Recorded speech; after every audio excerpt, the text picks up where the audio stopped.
Morphology मतलब उनकी बहुत ज़्यादा अलग अलग है, लगता नहीं है कि ये इसी का लार्वा है ऐसा करके। मॉर्फोलॉजी जो है वो बहुत ज़्यादा अलग अलग देखने को मिलती है उसके लार्वा की और उसके अडल्ट की। और जब हम बात करते हैं कि सेक्सुअल रिप्रोडक्शन के लिए, तो सेक्सुअल रिप्रोडक्शन जो है वो इंटरनल होता है। ये जो ऑर्गेनिजम्स हैं वो बाइसेक्सुअल ऑर्गेनिजम्स हैं, हर्माफ्रोडाइट हैं, यानी कि एक ही ऑर्गेनिज्म के अंदर मेल और फीमेल दोनों देखने को मिलते हैं, लेकिन ऑटोगेमी नहीं हो, इस वजह से ये लोग जो है वो क्रॉस फर्टिलाइजेशन को प्रमोट करते हैं। और जैसे मैंने बता दिया कि इनडायरेक्ट डेवलपमेंट होता है इनके अंदर। अब बात करते हैं इनकी जर्म लेयर्स के बारे में। इनके पास कोई भी जर्म लेयर्स नहीं होती हैं, तो जो सवाल आता है कि डाइप्लास्टिक ऑर्गेनिज्म है या ट्राइप्लास्टिक ऑर्गेनिज्म है, इन दोनों में से कोई नहीं है, बिकॉज इनके पास कोई जर्म लेयर ही नहीं होती है, ठीक है। एंड जब हम बात करते हैं इनके, मैंने बोला था इतनी बार कि वाटर कैनाल सिस्टम, तो वाटर कैनाल सिस्टम एक्जैक्टली होता क्या है।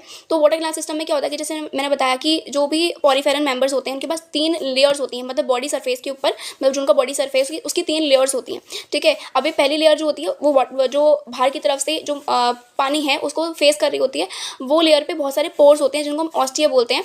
और ये जो मैं बताने वाली हूँ वाटर कैनाल सिस्टम, ये बहुत ज़्यादा बेसिक वाला बताने वाली हूँ जो कि एनसीईआरटी में मेंशन है, ठीक है। एंड जो ये बाहर की लेयर थी उस पर बहुत सारे ऑस्टिया प्रेजेंट होते हैं, जो कि जिनको हम पोर बियर, जैसे हम बोलते हैं ना कि पोर्स थे, तो वो ऑस्टिया प्रेजेंट होते हैं उसकी बाहर के सरफेस पे, जो कि मेनली पानी को फेस कर रहा होता है।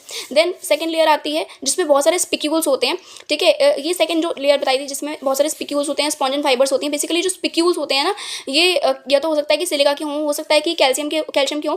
तो ये जो स्पिक्यूल्स हैं मेनली, और ये जो हमारे पास स्पॉन्जन फाइबर्स हैं, ये कहीं ना कहीं इसकी बॉडी स्ट्रक्चर के लिए बहुत ज़्यादा इंपॉर्टेंट रोल प्ले करते हैं, इसको रिजिडिटी थोड़ी बहुत प्रोवाइड करते हैं। एंड जब हम बात करते हैं जो तीसरी अंदर की सबसे ज़्यादा इनरमोस्ट लेयर है, उस पर क्वानासाइट्स होते हैं, क्वानासाइट्स या फिर कॉलर सेल्स बोल सकते हैं।